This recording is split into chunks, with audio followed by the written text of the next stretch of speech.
ketika bom Bali itu terjadi, saya ingat betul tanggal 12 Oktober tahun 2002, ya malam-malam saya sudah mendapat berita kira-kira jam 1 malam ada peledakan begitu besar di Pedis Club dan Sari Club di Jalan Legian, Bali, dan korban diduga ratusan orang pada waktu itu. Maka ya saya bergegas pagi-pagi sekali, itu kira-kira jam 5 dari sini berangkat ke Bali dan sampai di bandara Ngurah Rai dan Pasar. Saya dijemput oleh banyak tentara dan polisi dan saya tanyakan bagaimana situasi keamanan. Mereka bilang bandara aman. Siapa bilang aman? Saya bawa senjata ini di kaki saya. Dan bawa beberapa magazin dan bawa beberapa belas peluru. Itu semua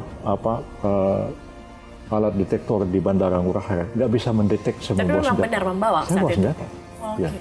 Jadi memang senjata yang saya pegang itu termasuk senjata yang agak canggih dan agak sulit untuk didetek.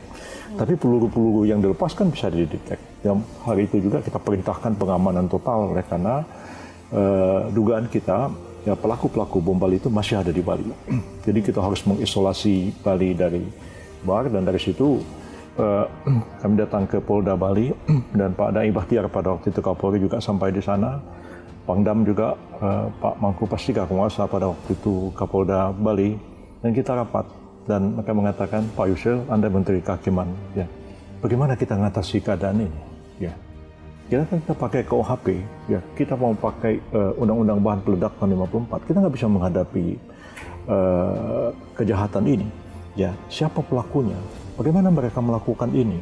Itu hanya mungkin kalau kita bisa melakukan penyadapan, pembicaraan telepon dan lain-lain. Sementara menyadap itu adalah kejahatan. Jadi kan sulit sekali.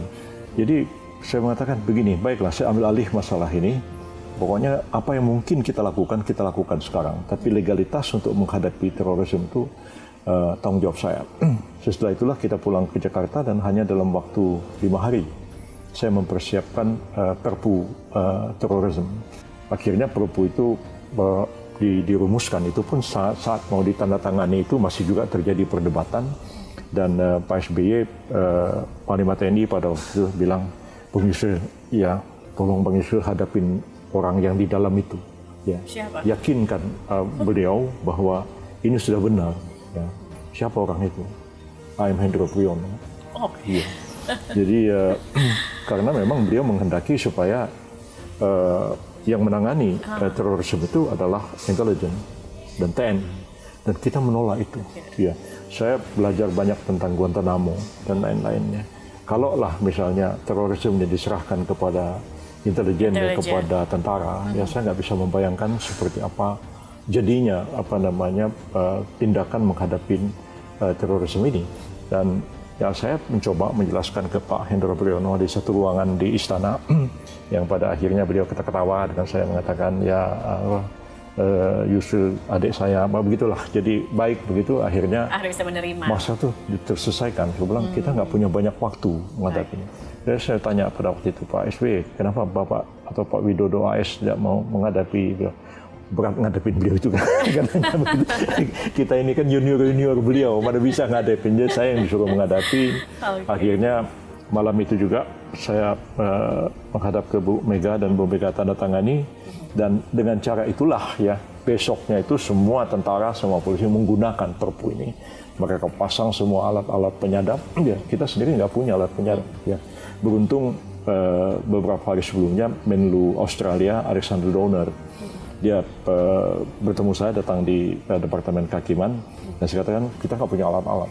Nah, Australia juga mendatangkan alat-alat penyadap yang masih zaman itu kayak antena parabola sehingga semua pembicaraan handphone tersadap.